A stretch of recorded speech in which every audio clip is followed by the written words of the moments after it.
अगर यह दुनिया सच में एक सिमुलेशन है, तो सबसे बड़ा सवाल यह है नहीं है कि हम इसमें फंसे हैं। सबसे बड़ा सवाल यह है कि हम इसे सच मान क्यों बैठे हैं? क्योंकि जो चीज़ रोज़ दिखे, वही सच लगने लगती है और जो सच लगने लगे, उस पर सवाल करना बंद हो जाता है। आज हम रियलिटी सीरीज़ के पार्ट 4 में उसी जगह पहुंच चुके हैं, जहां विज्ञान, दर्शन और आध्यात्म तीनों एक ही सवाल पूछते हैं। क्या रियलिटी बाहर है या हमारे भीतर? हम मानते हैं कि जो आंखें देखती है वही सच है, लेकिन प्लेटो ने हजारों साल पहले कहा था, मनुष्य गुफा में बैठा परछाइयों को ही सच मान लेता है। अगर आज प्लेटो जिंदा होता, तो शायद वो गुफा की जगह स्क्रीन, मोबाइल और दिमाग की बात करता। हम जो देख रहे हैं, रंग, आवाज, समय, दूरी, ये सब दिमाग के अंदर बन रही एक व्याख्या है।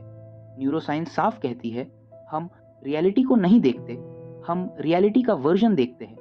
तो सवाल उठता है, अगर रियलिटी का हर अनुभव दिमाग बनाता है, तो असली रियलिटी कहाँ है?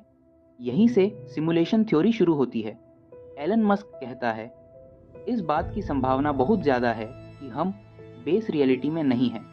लेकिन असली सवाल यह नहीं है कि हम सिमुलेशन में हैं या नहीं। असली सवाल यह है, अगर हम सिमुलेशन में हैं, तो इससे बाहर कौन है?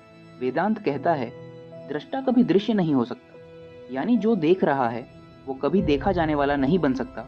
अगर यह दुनिया देखी जा रही है, तो जो देख रहा है, वो दुनिया नहीं हो सकता। उपनिषद कहते हैं, नेति नेति, यह नहीं, यह भी नहीं। जो कुछ भी तुम अनुभव करते हो, वह तुम नहीं हो। शरीर बदला, बचपन गया, युवावस्था आई, विचार बदले, डर बदले, लेकिन मैं हूं का भाव नहीं बदला। तो यह मैं कौन है? डेस्कर्ट्स ने कहा, आई थिंक, थरफोर आई एम। लेकिन कृष्णमूर्ति इससे आगे गए। उन्होंने कहा, जिस क्षण तुम खुद को देखने लगते हो, उसी क्षण सोचने वाला भी देखा जाने लगता है। यानी ऑब्जर्वर और ऑब्जर्व्ड अलग नहीं है। अगर ऐसा है, तो सिमुलेशन बाहर नहीं, हमारी पहचान के भीतर है। ओशो कहते हैं, तुम जिस दिन जान लोगे कि तुम शरीर नहीं हो, उसी दिन यह संसार सपना बन जाएगा। सपना इसलिए नहीं कि यह झूठ है, बल्कि इसलिए कि यह स्थायी नहीं है। अब एक गहरा सवाल, अगर यह सब एक खेल है, तो खेल किसके लिए है? बुद्ध ने कहा, दुख का कारण अज्ञान है। अज्ञान किस बात का? इस बात का कि हम खुद को किरदार समझ बैठे हैं। जब तक तुम खुद को खिलाड़ी समझते हो, तब तक हार जीत, डर और मृत्यु सच लगते हैं। लेकिन जिस दिन तुम्हें यह दिख जाए कि तुम सिर्फ किरदार नहीं, बल्कि देखने वाले हो, उसी दिन गेम ओवर हो जाता है।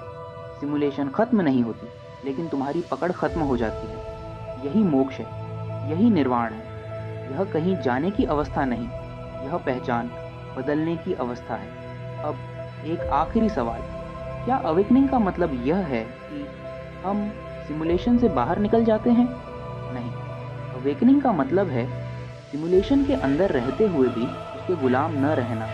कृष्णमूर्ति कहते हैं, फ्रीडम बाहर नहीं मिलती, फ्रीडम देखने में मिलती है। जब तुम देख लेते हो कि डर सिर्फ एक प्रतिक्रिया है, और तो डर ढीला पड़ जाता है। जब तुम देख लेते हो कि समय सिर्फ स्मृति और कल्पना है, तो वर्तमान गहरा हो जाता है। जब तुम देख लेते हो कि मृत्यु सिर्फ रूप का अंत है, तो जीवन हल्का हो जाता है। तो रियलिटी का अंतिम सत्य क्या है?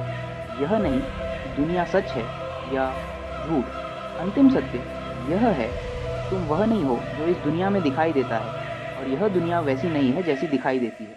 सिमुलेशन बाहर हो या न हो, सबसे बड़ी सिमुलेशन मैं कौन हूँ का भ्रम है। और जिस दिन यह भ्रम टूटता है, उस दिन किसी पार्ट 5 की ज़रूरत नहीं रहती, क्योंकि फिर सवाल नहीं बचते, सिर्फ शांति बचती है।